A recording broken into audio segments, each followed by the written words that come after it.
할렐루야! 오늘도 말씀하시는 주님 안에서 살아갈 힘과 나아갈 길을 찾으시는 우리가 되기를 축복합니다. 9월 5일 금요일, 오늘 우리에게 주시는 하나님의 말씀은 창세기 41장 37절에서 57절입니다. 바로와 모든 신하들은 이 제안을 좋게 여겼다. 바로가 신하들에게 말하였다. 하나님의 영이 함께 하는 사람을 이 사람 말고 어디에서 또 찾을 수 있겠느냐? 바로가 요셉에게 말하였다. 하나님이 너에게 이 모든 것을 알리셨는데 너처럼 명철하고 슬기로운 사람이 어디에 또 있겠느냐? 내가 나의 집을 다스리는 책임자가 되어라. 나의 모든 백성은 너의 명령을 따를 것이다. 내가 너보다 높다는 것은 내가 이 자리에 앉아 있다는 것뿐이다. 바로가 또 요셉에게 말하였다. 내가 너를 온 이집트 땅의 총리로 세운다. 그렇게 말하면서 바로는 손가락에 끼고 있는 옥새 반지를 빼서 요셉의 손가락에 끼우고 고운 모시옷을 입히고 금목걸이를 목에다 걸어주었다. 그런 다음에 또 자기의 병거에 버금가는 병거에 요셉을 태우니 사람들이 물러나거라 하고 외쳤다. 이렇게 해서 바로는 요셉을 온 이집트 땅의 총리로 세웠다. 바로가 요셉에게 말하였다. 나는 바로다. 이집트 온 땅에서 총리의 허락 없이는 어느 누구도 손 하나 발 하나도 움직이지 못한다.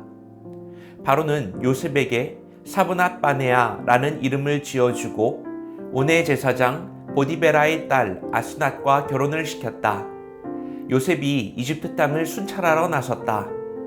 요셉이 이집트 왕 바로를 섬기기 시작할 때에 그의 나이는 30살이었다. 요셉은 바로 앞에서 물러나와서 이집트 온 땅을 두루 다니면서 살폈다. 풍년을 이룬 7해 동안에 땅에서 생산된 것은 대단히 많았다. 요셉은 이집트 땅에서 7해 동안 이어간 풍년으로 생산된 모든 먹거리를 거두어 들여 여러 성읍에 저장해 두었다. 각 성읍 근처 밭에서 나는 곡식은 각각 그 성읍에 쌓아두었다. 요셉이 저장한 곡식의 양은 엄청나게 많아서 마치 바다의 모래와 같았다. 그 양이 셀 수 없을 만큼 많아져서 기록을 중단할 수밖에 없었다. 요셉과 온의 제사장 보디베라의 딸 아스낫 사이에서 두 아들이 태어난 것은 흉년이 들기 전이었다. 요셉은 하나님이 나의 온갖 고난과 아버지 집 생각을 다 잊어버리게 하셨다 하면서 맏아들의 이름을 므낫세라고 지었다. 둘째는 내가 고생하던 이 땅에서 하나님이 자손을 번성하게 해 주셨다 하면서 그 이름을 에브라임이라고 지었다. 이집트 땅에서 7해 동안 이어가던 풍년이 지나니 요셉이 말한 대로 7해 동안의 흉년이 시작되었다. 온 세상에 기근이 들지 않은 나라가 없었으나 이집트 땅에는 아직도 먹거리가 있었다. 그러나 마침내 이집트 땅의 백성이 굶주림에 빠지자 그들은 바로에게 먹을 것을 달라고 부르짖었다. 바로는 이집트의 모든 백성에게 요셉에게로 가서 그가 시키는 대로 하여라 하였다. 온 땅에 기근이 들었으므로 요셉은 모든 창고를 열어서 이집트 사람들에게 곡식을 팔았다. 이집트 땅 모든 곳에 기근이 심하게 들었다. 기근이 온 세상을 뒤덮고 있었으므로 다른 나라 사람들도 요셉에게서 곡식을 사려고 이집트로 왔다. 어제 우리는 차가운 감옥에 갇혀있던 죄수 요셉이 세계 최강대국 애굽의 왕 바로 앞에서 담대하게 하나님의 계획을 선포하는 장면을 보았습니다. 한 치 앞도 알 수 없는 긴장감 속에서 과연 왕은 어떤 반응을 보였을까요? 한낱 히브리 노예의 말을 믿어주었을까요? 요셉의 지혜로운 해법을 들은 바로 왕과 모든 신하들의 반응은 한결같았습니다. 37절, 이 제안을 좋게 여겼다는 것입니다. 그들은 감탄을 넘어서 경외심을 느끼기 시작합니다. 바로 왕이 신하들에게 이렇게 말하죠. 하나님의 영이 함께하는 사람을 이 사람 말고 어디에서 또 찾을 수 있겠느냐? 여러분, 정말 놀라운 고백 아닙니까? 이방의 왕 태양신을 섬기던 바로가 요셉 안에 있는 하나님의 영을 정확하게 알아보았습니다. 세상의 권력이 하나님의 지혜 앞에 무릎 꿇는 순간입니다. 자, 그리고 이 고백은 역사상 가장 파격적인 인사발령으로 이어집니다. 바로는 자신의 옥새 반지를 빼어 요셉의 손에 끼워주고 고운 모시옷을 입히고 금목걸이를 걸어줍니다. 멋진 수레에 태워서 온 백성이 그 앞에 엎드리게 합니다. 자, 하루아침에 죄수에서 나라의 서열 2위 총리가 된 거죠. 그의 나이 겨우 30살이었습니다. 권력의 정점에 오른 요셉은 무엇을 했을까요? 그는 곧바로 온 이집트 땅을 두루 다니면서 7년 풍년 동안에 어마어마한 양의 곡식을 저장하기 시작합니다. 그 양이 마치 바다의 모래와 같아서 기록을 중단할 정도였다고 합니다. 하나님의 영이 함께하는 사람은 주어진 권위를 가지고 게으름을 피우는 것이 아니라 누구보다 성실하게 사명을 감당하는 사람임을 보여주는 장면입니다. 자, 그런데 오늘 말씀의 진짜 클라이맥스는 그의 화려한 성공 스토리가 아니라 그 성공 속에서 피어난 그의 깊은 내면의 고백에 있었습니다. 요셉은 결혼하여 두 아들을 낳고 그 아들들의 이름을 직접 짓습니다. 이 두 아들의 이름 속에 그의 파란만장했던 인생에 대한 하나님의 응답이 담겨 있습니다. 첫째 아들의 이름은 므낫세, 그 뜻은 하나님이 나의 온갖 고난과 아버지 집 생각을 다 잊어버리게 하셨다라는 거죠.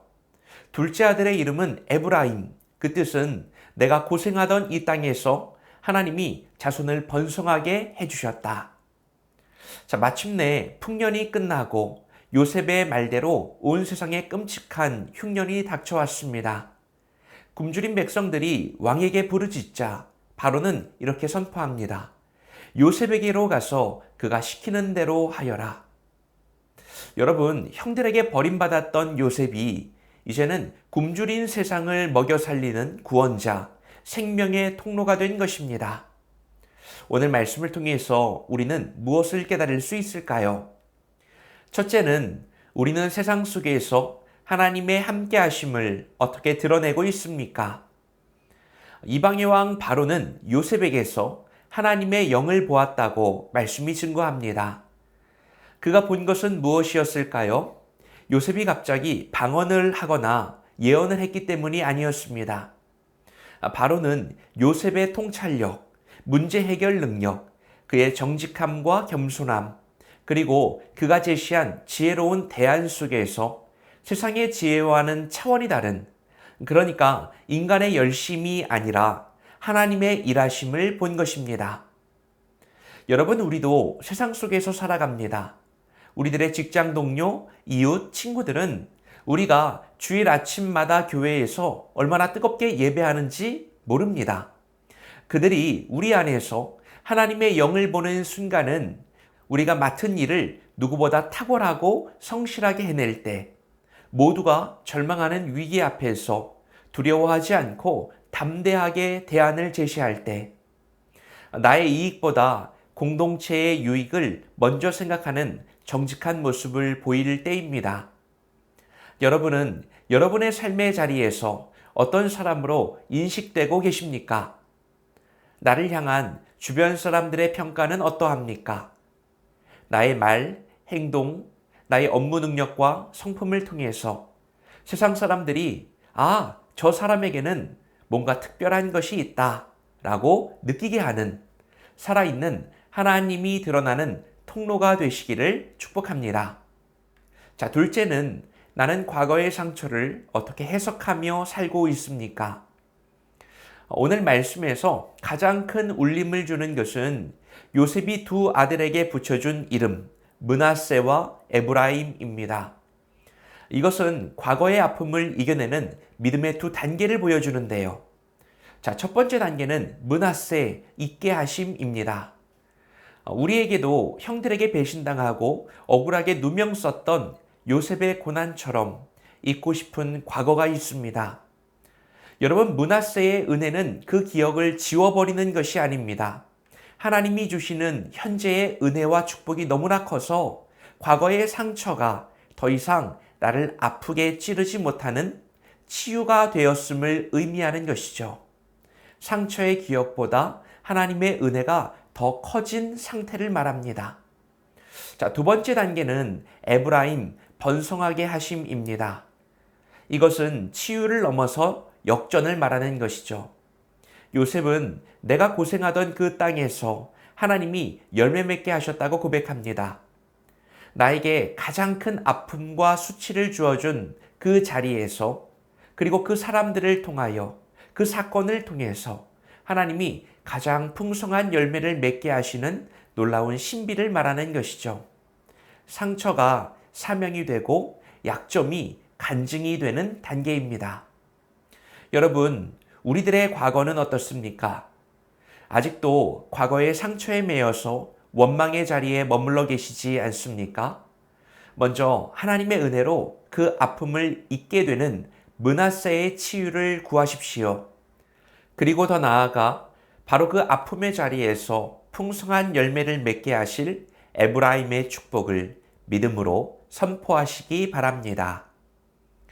자, 오늘 말씀을 통해서 우리는 하나님의 영이 함께하는 한 사람을 통해서 절망의 시대를 희망으로 바꾸시는 모습을 봅니다.